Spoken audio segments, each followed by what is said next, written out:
Yes sir. O webulu maka ụmụ Igbo jelu bulu ike nụ na mba dị iche iche ka fa jelu nụ wee bulu ike nụ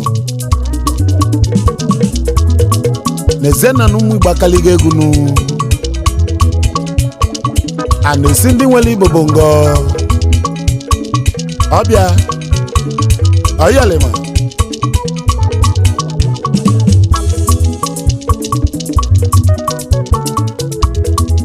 ekene dịlụ ụmụ Igbo nụ ụmụ Igbo abakanụ na vazilu keme ụmụ Igbo jembe nwilo na Akarigo egwu ka mụ na-ekwu n'egwu majelu mba dị iche iche nụ weluze webulu ike nụ Vanos African, Vanos in Asia, Ajebe Europe,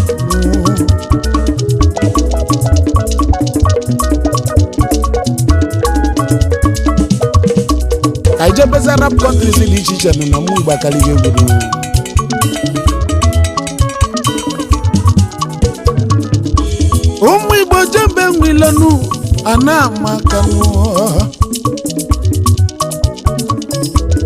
Obodo bụ n'ijelu kpifuru ọnụ n'onye Igbo biko gbalụ na tabanụ meze n'obodo bụ tiletinu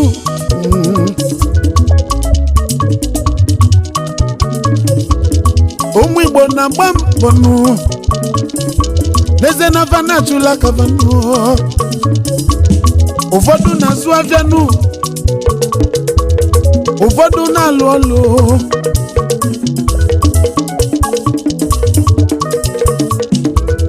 Umwaka veji kalisianu Nyamelu chuku jigoze vanu na vaso kalisianu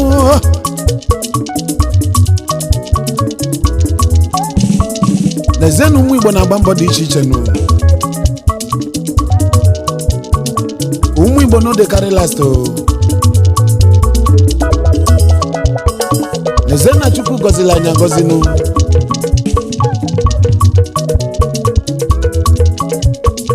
wenye anyị ife dị iche iche nụ ọrụ obodo ekwetego na anyị nwere anyị nwere ndị gụrụ akwụkwọ nụ anyị nwere ndị na-azụ afịa anyị nwezili ndị na-alụ ọrụ aka nụ ebe ọ bụ na ijelu nụ na anyị nị ya nụ anyị nọ na entertainment anyị nọkwa na gọọmenti nụ n'ezie na Chukwu bunyela anyị ike gige nụ ya melụ ndị ọzọ ji atajizela anyị anya nụ mana a na-esiro ndị nwere Igbo bụ ngọ ụmụ Igbo nụ anyị Akarigo egwu anyị Akarigo egwu anyị Akarigo egwu ụmụ Igbo Akarigo ego nnenu ebe ọ bụ na anyị jelu nnenu na anyị na-egosi nnu nnenu na anyị wụso bilinu anamazi ụmụ Igbo aka nụ ụmụ Igbo Akarigo ego nnenu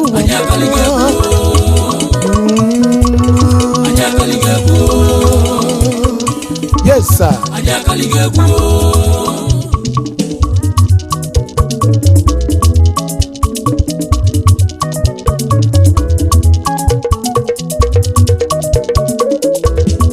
Kabule kene nu ụmụ Igbo jelu mba niile nu weluze webuliga adezo mogo rezenu na vase na kalisia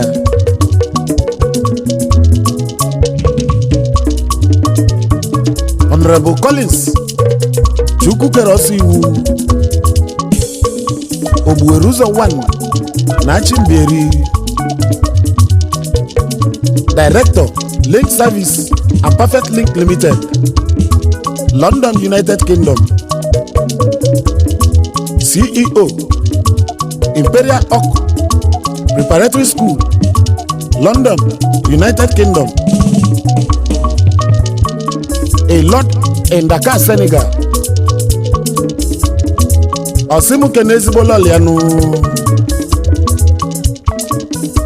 Lọlọ Shizi Odochukwu kere ọsọ iwu.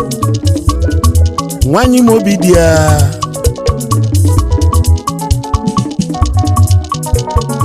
Obuweruza wesim keneli ya nụ. His Excellency Right Honorable Emeka Ihedioha, former Imo State Governor. His Excellency na mekeneyi Osimu kenekwo lọlọ ya nụ. First Lady Lolo Mrs. Ebere Ihedioha, former First Lady of Imo State, Nigeria. Ezigbo ndị mba itoolu n'Imo State, Nigeria. Ono Collins Chukwukere ọsọ iwu. Enyudo Kamma, the international music promoter worldwide. Osimu keneyi. Ono wishi Happy Christmas and New Year to all your family members. Yes, sir.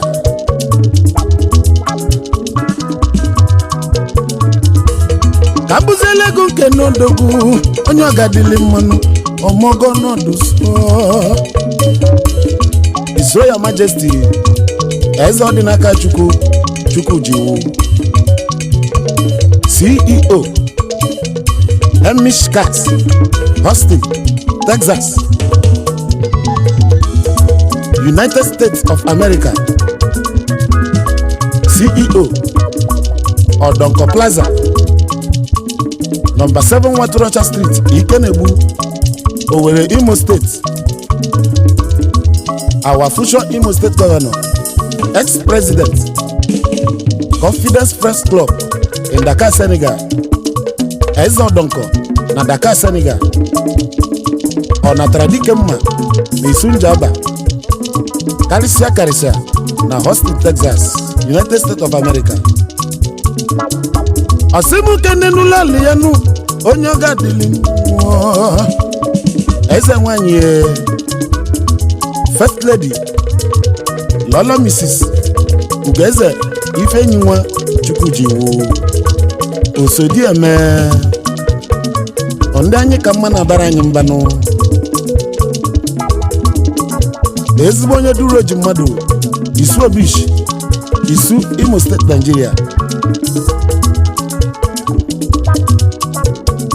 His Royal Majesty Eze Odinaka Chukwujiwu, Enyudo Kamma, the international music promoter Simu Keneyi. Osimu wish you Happy Christmas and New Year. Ginezununo ye. Eze Omogo Kalisenu bonye kamu na kwanu. Chief Emis Ike Ohaneze ndị Igbo na Dakar, Senegal. CEO Abana Autos, Mercedes-Benz importer and exporter of all kinds of motor spare parts in Dakar, Senegal. Agune Chamber 1 na Enugu State in Dakar, Senegal. Ojule Mongo na Dakar, Senegal. Chairman Dakar Importers Association in Dakar, Senegal, West Africa. Bila Igbo Welfare Association, Dakar, Senegal. Member Dakar Pioneers in Dakar, Senegal. Osimu Bulegum Kenelo Leano Lolo Beatrice Uchechukwu Ugezumba Undezagu in Enugu State, Nigeria. Ohaneze ndị Igbo na Dakar, Senegal. Enyudo Kamma Simu Keneyi, the international music promoter. Osimu wish you Happy Christmas and New Year. Agulegumu Sobenu Odogu onye gadili mana mekeneyi. His Royal Highness Eze Dr. Gabriel Chimeremma Mba, Onwa 1 of Ugunambakala Osisioma ngwa ọnwa 1 of Nnato eze Chimeremma Kingdom eze Abia na Dakar Senegal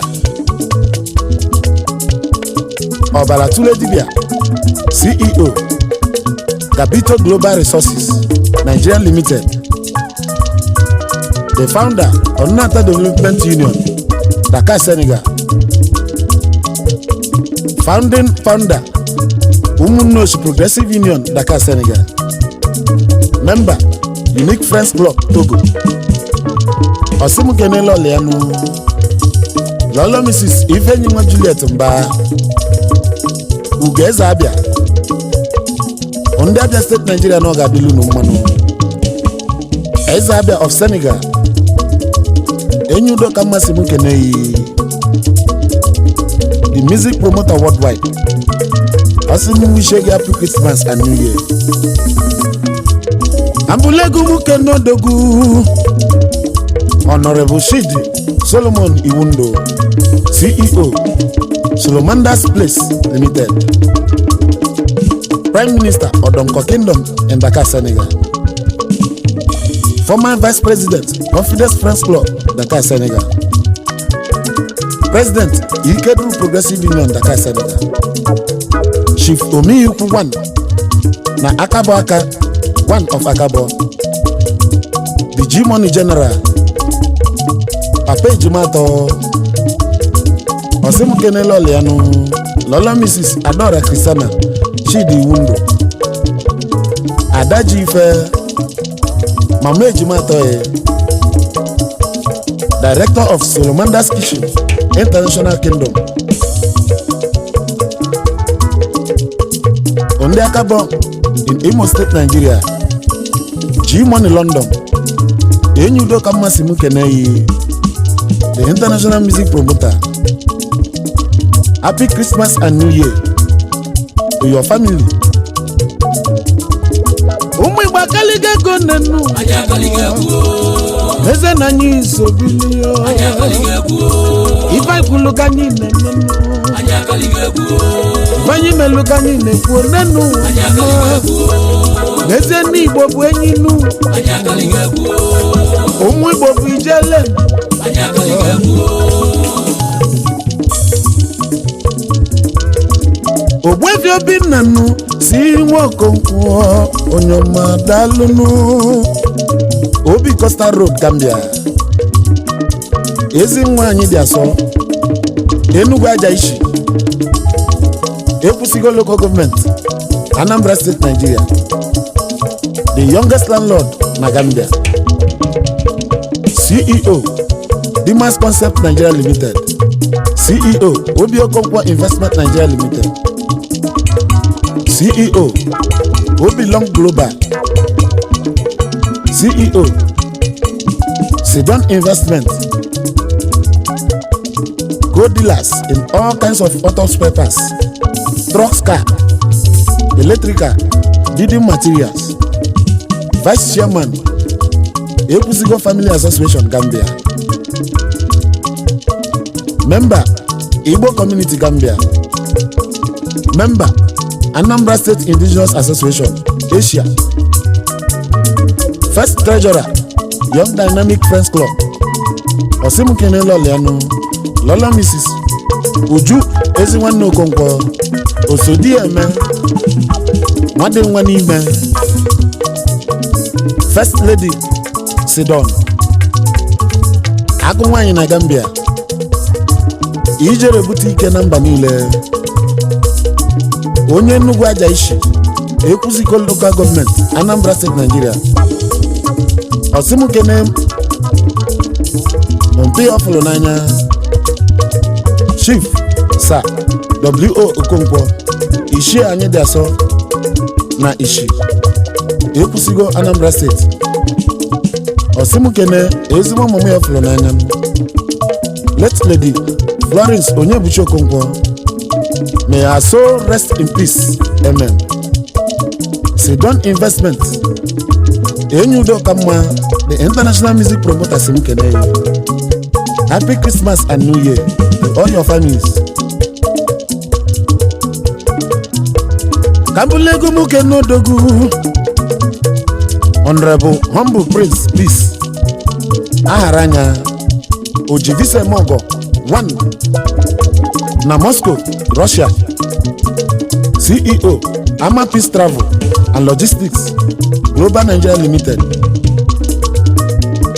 CEO Ama Peace Luxury Boutique, number 30 Asa Afigom Street, Airport Road, Ajao Estate, opposite Access Bank PLC, Lagos State, Nigeria. Importer and exporter, Chairman Enyimba Organization Russia. Osim Kenelo Leano, Lola Mrs. Amarachi Prince, mother of 5 boys, Ndi Okwala, Urata, in Isialangwa, North Local Government, Abia State, Nigeria. Humble Prince, Eyulo Kamasi Mukene. Happy Christmas and New Year to all your families. Kankene Nundogu.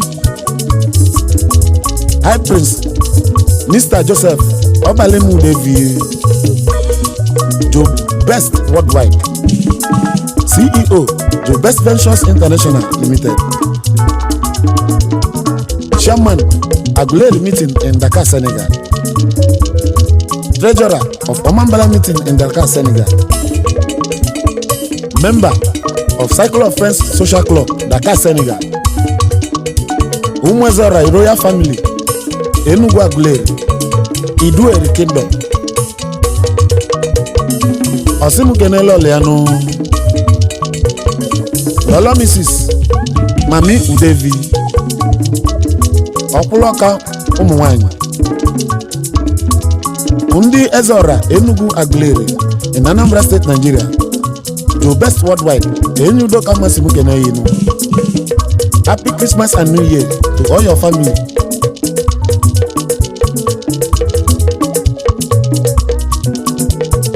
Chief Onyeze Alimono Afumwelo Tanaya Elias Alaji 1 na Umowere Obosa Hasa Ohaji. The Gila Boutique, Royce Road, Owerri. Importer and exporter of package accessories, Douglas Road, Owerri, Imo State, Nigeria. Social welfare of Ohanese and Igbo in Egypt. Member of Imo State Progressive Union, Egypt. Member of Ohaji people in diaspora. Member of ACA in diaspora. Osimu Bulegum Kenelo Leano. Lolo Mrs.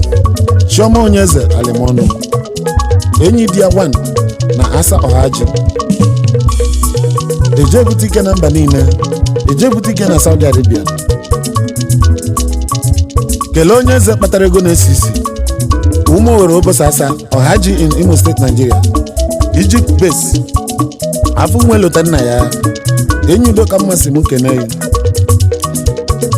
Happy Christmas and New Year. Chief Donatus Elo, SND Igbo, CEO Don West International Limited, Bamako Mali, CEO Ovute Global, Bissau Guinea, Patron Ezago Family Meeting, Bamako Mali, Member Igbo Community, Bamako Mali, Member Enugu State Meeting, Bamako Mali, Member Ndi Odimma Friends Club, Osim Kenelo Leano, Mrs. Sylvia Chinanyelo, Odibeze Anyoma, Mama Kanso Chukwu, Mama Chidubem,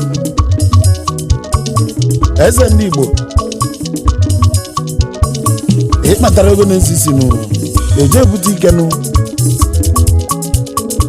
Onye Gede Ogwofia Owa in Ezago, Enugu State, Nigeria. Mali Bezinedo so Don West Enyudo kama simu kene yenu. Happy Christmas and New Year. Umibanya Akarigo.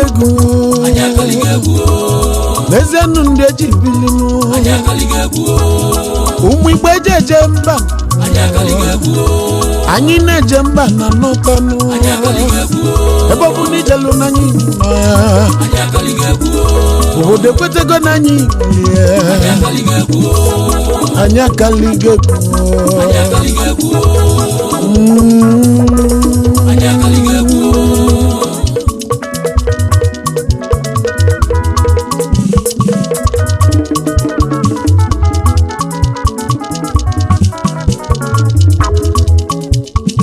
Mr. Emmanuel Ezeoke, Chief Mwatakwasha 1 na Mbosi Iyala, Mwatakwasha na Philippines, Member Friends Club in Philippines, Member Nigeria Association in Jakarta, Indonesia, Member Morning Star Club Thailand, Member Ndi Odimma United Friends Club, Don Mwatakwasha na Asia Worldwide. Osim kene lolianu Lolo Mrs. Chisom Ezeoke, Omalicha nwanyị, Ọmụma Sarụ, Ugegbe eji afụ ụzọ, Ọmụ obi di ya, Eletrik nwanyị Mwatakwasha, from Mbosi Iyala in Anambra State. Mwatakwasha na Mbosi Iyala, Enyudo kama simu kene. Happy Christmas and New Year.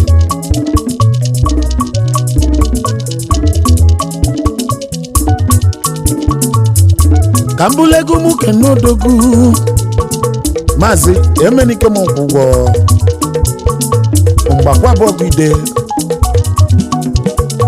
Menaik Worldwide, CEO Rapon Global Resources, importer and exporter of all kinds of motors, Chairman Umbaku Progressive Union Morocco, Executive Member Igbo Community in Morocco, Member Ohaneze Ndi Igbo na Abuja, Nigeria, Member Umbaku in Diaspora, Member Anambra State Community Meeting in Casablanca, Morocco, Ezbonyu Mudiana Amezika in Anambra State, Nigeria, Menaik Worldwide. Enyudo kama simu kene yinu. Happy Christmas and New Year. Dalo lumi walia. Dr. Ubuka Chigozie, Adadeta State in Ghana, the Queen of Online Troublemakers Worldwide, the Queen of Enyudo Kama, the International Music Promoter Worldwide Platform, importer and exporter, dealers of all kinds of floor tiles, CEO Ubuka Success Enterprises Ghana, member of Eziwan Friends Club Nigeria. Greetings to my late mother, late Mrs. Josephine Ubuka Ezinanyi from Ndokwa East, Overlosh in Delta State, Nigeria. Ghana base, our queen. Enyudo kama simu kene. Happy Christmas and New Year. Kanje keneze no dogunu. Chief Bereme Oshendo Chine mere Ogbapuru mmiri na desert in Odonko Kingdom. CEO Ogbapuru mmiri na Desert Foundation. CEO Bureau de Change Togo. Vice President of Mbise in Dakar, Senegal. Member of Odonko Kingdom in Senegal. Member Unique Friends Club Togo. Member DK Diamond Social Club Togo. Member Ndi Odimma United Friends Club member SDK VIP Igbo men karịsịa na Mbaise ọsịbụ kenele ọlịanụ lọlọ misi Chidimma Ochendu Chinemere ugegbe eji afụ Ochendu ndị Mbaise Imo State Nigeria ọ gbapụrụ mmiri na desert enyi udo ka mmasị m kene yi Happy Christmas and New Year ka mbụlego m kene onye ọ ga-adịli mma ọmọgọ o ji egwu ọmọgọ n'ịdụsọ Mr. Iwuze Uche Nelson enyi udo ka mma nke izizi na nke mbụ Uche Mbaye ọgba Akarigo ọjị 1 ogbuwere ụzọ ndị egwu Igbo Highlife na mba niile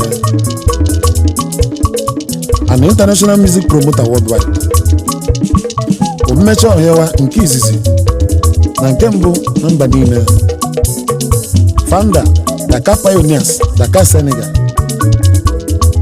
founder ndị ọdịmma United Friends Club founder Akarigo Friends Club Gambia member Alaba Friends Fan Club Bamako Mali member Imo Progressive Union Bamako Mali member Links Friends Club Cyprus member Obi-Wan Friends Club Algeria Osimu kene ezigbo lọlịanụ lọlọ Mrs. Iwunze Mary Blessing ọ ga-adị mma nwokoro eze nwanyị enyi udo ka mma ndị mba itoolu Imo State Nigeria na ndị ọ ga-adịlị mma ka bụlego muso obodogwu onye ọ ga-adịlị mma ọmọgọ nọ Honorable Michael Ifeanyi Udo Kalụ esoro amara ụzọ 1 of Ebemahafia Abia State Nigeria Atiku General Atenga the Ohafia first son in Accra, Ghana, the Prince of Udumeze Ohafia in Accra, Ghana, the Speaker of Igbo Assembly International, Accra, Ghana, West Africa, the first Obere in Dakar, Senegal, West Africa, CEO Atibaba Global Worldwide, CEO First Company Limited, CEO First General Merchants and Services Limited. Osimulegu Kenelo Leano Lolo Mrs. Oluchi Michael Udo Kalụ Akarigo nwanyị n'ụmụọkụ Ikwurazọ Town ahịa zụ Mbaise anya di ya ji afụ ụzọ akụ nwanyị CEO Asa Best Enterprises Accra, Ghana, ndị Ebemahafia Abia State Nigeria esoro amara ụzọ 1 of Ebemahafia enyi udo ka mma the international music promoter worldwide is saying Happy Christmas and New Year to you and your family. Daalụ ndị ọ ga-adịlị mma. Yes sir. N'anya Akaligegu ana amazi ụmụ Igbo aka nnu ebe ọ bụ na ijelu n'anya ya ofe bi ka anyị ji aga nnu ofe bi ka anyị ji kalịsịa nnu nwanne mmalụ nwanne ya n'ụmụ Igbo n'eze nnu n'anya Igbo ụmụ Igbo n'anya Akaligegu anya Akaligegu nenu n'eze nọrọ obodo ekwelugonu ndị jụlajụ na be ekwetegonu ndị kwelekwe na babụsiri n'anya Akaligegu nu